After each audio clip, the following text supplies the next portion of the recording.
everybody does what you're doing and tries a little harder, look at the better things we can do. Right? But I mean, it's not about me telling others what to do. No, it's about me saying, I'm doing yourself, this, and I hope to heck you guys will follow suit, but I'm doing it anyway.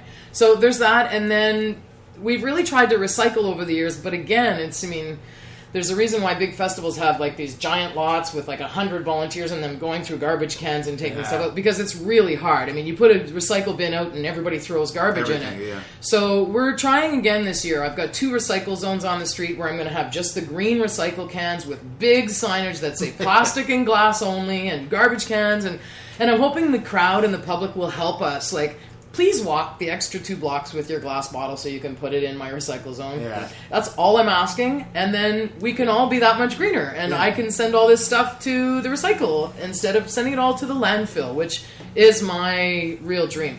And hopefully more festivals will ask how you did it and how it went, and then you can spread the good word. I mean, if you can do it on a small scale, you should be able to figure it out eventually on a larger scale, right? Absolutely. So, especially when you have that's money. It. You got more money. Now, with the funding, I mean, obviously you get a lot of money from sponsorship. Do you get any help from the government or the city? So, very little, but yes, we do.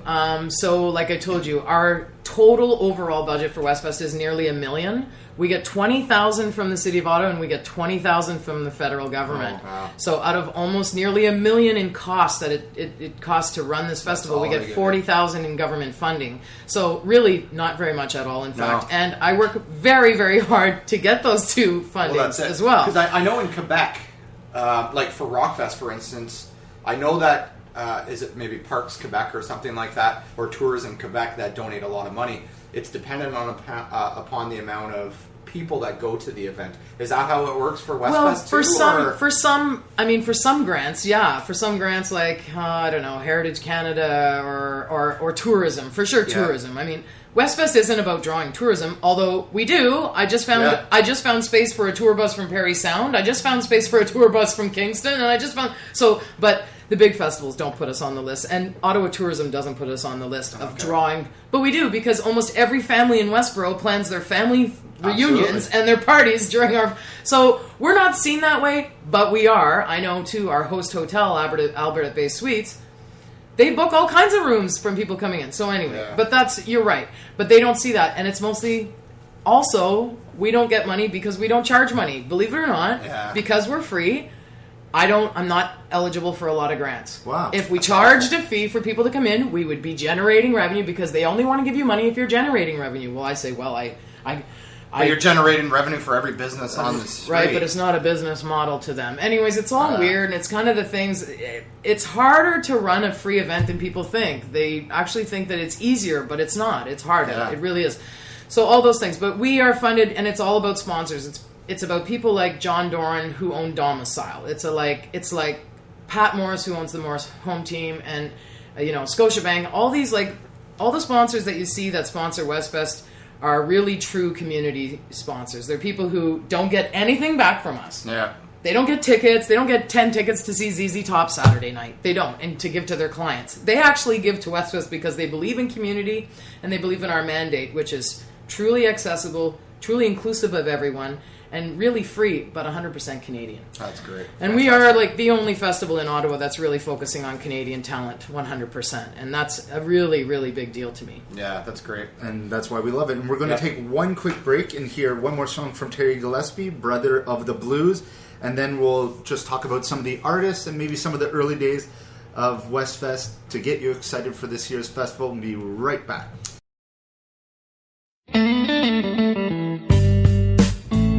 I can't see your face. We don't talk to one another. All over the world it's the same sad disgrace. Just when I thought you were my brother. Terror is the father of the blues. Heartache is the mother. I live with the sister of the blues. I am the brother.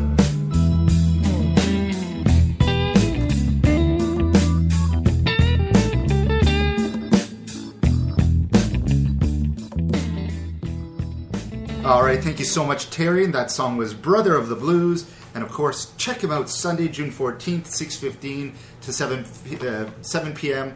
over near the Clock Tower on at the main stage. So we have a few other stages. How many acts in total have you figured out? Because we have the community and youth stage, which I totally recommend everybody go to see as well. Well, it ends up being quite a bit because the community stage alone has 10 acts with over 5 players, and some of them are like 20-piece bands or 30-piece orchestras. There's a 40-piece ukulele children's ukulele act. Really, so that's cool. Really, like, it's hard for me when I say artists. How many artists are performing at Westfest? Well, there's a couple hundred artists, but from all different levels, from your amateur child artist learning the ukulele right up to our Juno award-winning Canadian acts. The music schools in the Westboro area, absolutely, they get to absolutely that's they do. Right? Yeah. School of Rock is like this little school in Westboro that does this, and they teach kids how to play rock and roll music. And I actually had them on our main stage one year. It was like 100 kids on the stage, all playing rock and roll and covers, and it was totally cool. And they were just like in heaven. So that's pretty awesome. And what about the community stage? How many can we expect? Yeah, about the same. It starts it goes 9 a.m. to 5 p.m. both Saturday and Sunday, and it's again like community acts, people that really don't belong on the main stage yet for one reason or another, but we're giving them a place and some props because they love what they do, and so we want to give them an area to do that. And it's great. Cool. And I remember seeing Hooray Band there a couple of years ago, and now look, they're playing in Toronto last night, and they're nice. They're getting big. Nice. I think they're great. What about? Because it's scaled back a couple day or 1 day or 2 days this year. Well, I mean, let's face it. Since year one, I mean, Westfest has been 1 day, 2 days, right up to 5. Yeah. So in the 5-year anniversary, I went to 5 days. And in the 10-year anniversary, I celebrated with 4 days. And trust me, in a couple years, in our 15-year anniversary, you're going to see a longer Westfest again. So that's what. Because I'm free and I don't make any money, it's like I want to do what I can afford to do every year. Mm-hmm. But then I always make it a point to put a little bit away each year for those anniversary celebrations where I can spread us out and go Thursday, Friday, Saturday, Sunday. But that's not really where we are. We're still small, We still, And so this year, is going to be Saturday and Sunday only. Saturday and Sunday. Yeah, okay. Yeah. Which is great, and there's lots of stuff going on that weekend. But we want you to get out to Westboro. Have you heard of any other new? Because Westboro changes frequently with the businesses. Any businesses that you've heard of that are going to be doing something different or anything kind of interesting this year? There's all kinds of businesses doing interesting things. Something that pops out. You got a Roman diva. Oh, yeah. Well, that's Pantea. She's from Montreal. We hire her, actually. She's amazing. She is a stilt-walking, aerial-hanging opera singer. I really... Don't even know what that is. I mean, just picture, Luciano Pavarotti, but in a woman on stilts and literally singing opera on the streets with, a mic and a little hooked-up amp that she carries with her. That's pretty cool. She's out of this world. Are there many other busker acts? Yeah, actually, we line up and program buskers, so on every corner of the event. So I think we have 12 official buskers lined up. Awesome. And then we've got all those people from Ottawa that just know that we have 100,000 people, and they show up on the corner and do their thing, and... we don't shoo them off or anything. I mean, we're all about inclusivity, so we program a lot of these things, but... Every year I'm like, hey, we didn't do that, but that's cool. But it's still okay. Yeah. Right. As long as you're not taking from the businesses there, because let's face it, our title sponsor is the businesses of Westboro Village. It's all this win-win, right? Here's my business model. Those businesses give me money. I pay artists. The artists come. You guys... The audience comes for free and gets to experience culture. So it's this win-win-win. So for me, first and foremost, it's about those businesses reaping the rewards of getting on with this business model for me. There's no guarantee. So it's all about the businesses there kind of doing well. And that's what we love. What can you tell us about some of the headlining acts that we have ramped up? Sure, they're two of my favorite female Canadian performers ever. Lynn Miles has been at Westfest before. Lynn Miles is an Ottawa, she's an Ottawan, and she's a Juno Award-winning, one of the best female songwriters ever in Canada, to me, and I think a lot of people would agree. Mm-hmm. She's won numerous awards for numerous albums. She has, I think, I want to say 12 albums under her belt. That sounds like crazy, but I really think that's true.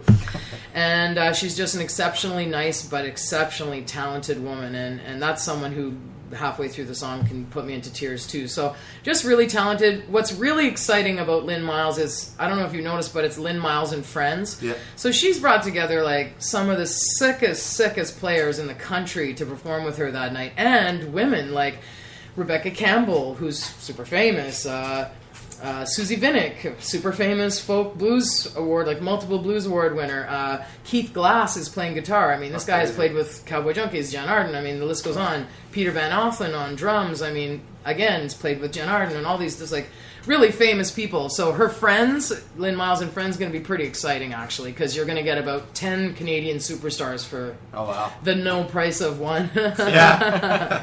and I talked to Adam Cycley, so he'll be playing with Rolf this year. Yeah, that's right. Yeah. Well, Rolf, I asked him to play solo, but I don't know. He wants to bring some friends in. Well, it's just one. It's just, I don't know. I think he's bringing two with him. I think he'll have a trio. But anyways, either way, I have these dreams sometimes as an artistic director, and I had to convince him to do it solo because, he's a guy that's used to being on stage and surrounded by players. Yeah. But I had this dream. It was kind of like I did with Jim Bryson one year. I just want you and the mic and your guitar, because I know how crazy talented he is, and I never get just that, so I really wanted just so anyways, hopefully we'll see. He'll tease me with at least one tune on his own, I'm sure. But so let's bump to Saturday then with Sarah Harmer. I mean, multiple Juno Award winning. I mean, I was a huge fan of Sarah's way back 25 years ago when she was the Weeping Tile, was the umbrella there, which was a really amazing band. And let's face it, I haven't really been able to afford Sarah until now. So I'm thankful she hasn't put out an album in a couple of years, because I was able to get my hands on her. And I'm really proud and happy of that. And I mean, let's face it, this year, like every year, people are really going to enjoy what they experience at Westfest. It's top-notch, class act entertainment, all Canadian, all free, and all in an environment that includes everyone, because at Westfest there's one thing that's the most important. I tell every volunteer who I personally train, every staff who I personally train, at Westfest everyone is equal. Everyone. So that's important. That's why if you go to Westfest, if there's anyone that has a Westfest t-shirt on or a tag, the very first thing they're going to say to you, and I can guarantee it, is welcome to Westfest. Because that's very, very important to us. Yeah. Black, white, gay, straight, I don't care who you are or what you are, you're welcome here, and you're safe, and everyone gets the same. Hey, that's why I love it. I bike out there every single year, like I was telling you before. It's one of my favorite festivals. I'll never miss it. So right on. And I love just spending the afternoons, like if you're chilling on an afternoon, just come out Saturday, Sunday. You don't need to know the band. Just put the trust in Elaina that she knows she's doing something right. Right on. Grab a nice, Thanks, guys. is it Clock Tower beers this year? Yeah. They're our official partner. Do you have a session? Do you have a Westfest beer this year? Yes, they made us a beer called West Brew. Yeah. Oh, so cool. It's amazing. It's a good one. Yeah, very good. It's the same as the years past? That's right. That's our beer. We're not changing the recipe. We're not changing the name. It's been created for our fest, and we'll also have their Bytown Brown and their Kolsch and a couple of their other real great beers that I'm very aware of. Yeah, and Kolsch is one of my favorites. Me too. And another thing, like I was saying before, I love festivals that will get community excited, get them, meeting their neighbors, because I think that the more you can meet neighbors and you understand that you're on the same page in this day, in the staring at your phone, exactly, and totally, it's amazing, and we need more of them. So if anybody is trying to start up something like this, and what was your first year like? Like, what drove you in your first year? Were you in and again, this is how many years now? Yeah, so this is our 12th year, and I mean, before Westfest, I founded and directed another festival that was at the Wakefield Quarry called the Rock City Women's Fest. Oh, cool. So, and I did that for a couple of years, and then came into town, and I was promoting. I brought the Indigo Girls, Cyndi Lauper, Annie DeFranco, all to Ottawa at the Congress Center at the time. So I was doing some promoting, some concert production like that. And then did you go to school for that, or did you just love it? Well, no, I was a performing musician for 15 years, so I kind of went from on stage to backstage. Okay. So. And cut my teeth on the Rock City Women's Fest, and then started Westfest. Essentially, I was doing marketing in the area in Westboro, and I mean, 12 years ago, 13 years ago in Westboro, when I came up You with could this buy idea, homes for $300,000 back then. $150,000 Lower than that, yeah. $150,000 back Holy. then, and there were empty lots